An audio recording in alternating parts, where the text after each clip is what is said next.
大家好，我是胖胖熊。本期视频我们学习使用声音效果和音频编辑器为素材添加声音特效。这是一段打电话的素材。金松，客户重要还是我重要啊？我告诉你啊，我给你下最后通牒。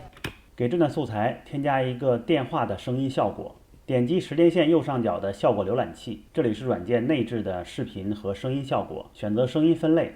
在下面的搜索框中搜索电话，可以快速的找到电话效果。双击效果图标会添加效果到播放头所在位置的素材上，也可以把效果图标拖拽到素材上。我们听一下效果。吴劲松，客户重要还是我重要啊？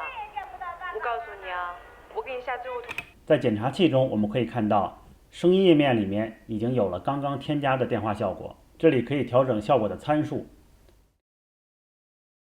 给效果数值打关键帧，取消勾选可以关掉效果，选中效果按下 Delete 键，电话效果就删除了。我们再回到音频效果浏览器，在不确定使用哪一个效果前，可以先试听一下，把播放头停到需要使用效果的素材上，用鼠标左键点击想试听的效果，然后按下空格键播放，就能听到使用效果后的声音了。您播出。本节目由相知多年值得托付的。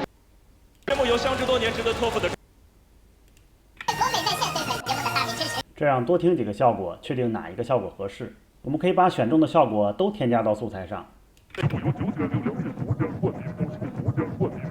这就是一个外星人在水下发着震音在说话，当然开个玩笑啊，数量太多了，已经听不清内容了。假定现在这个效果组合就是我最终需要的声音效果，我希望把这个效果应用到全篇的其他的声音素材上。我们可以选中当前素材，使用编辑菜单的拷贝，快捷键是苹果 C， 然后框选需要粘贴效果的素材，使用编辑菜单粘贴效果，或者快捷键 Option 苹果 V， 去检查器检查一下，效果已经粘贴过来了，播放一下。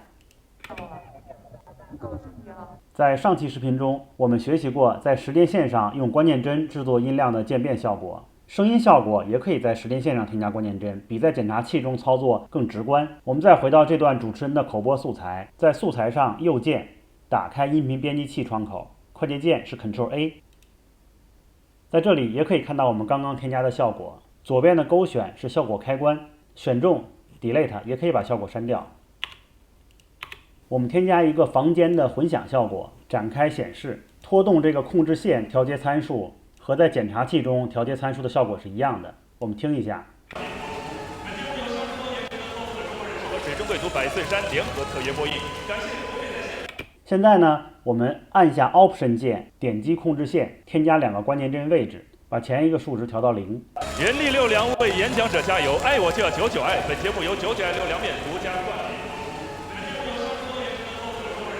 房间混响越来越大，是不是好像从舞台逐渐走向后台的声音效果？我们再回到检查器中，很多声音效果通过调节1-2个基础的数值就能达到我们想要的结果。如果还想进行更专业的声音操作，可以点击高级窗口，会有更多的调节参数。建议大家有空的时候可以多尝试一下。以上就是本期视频的全部内容，谢谢你的点赞和关注，我们下个视频见。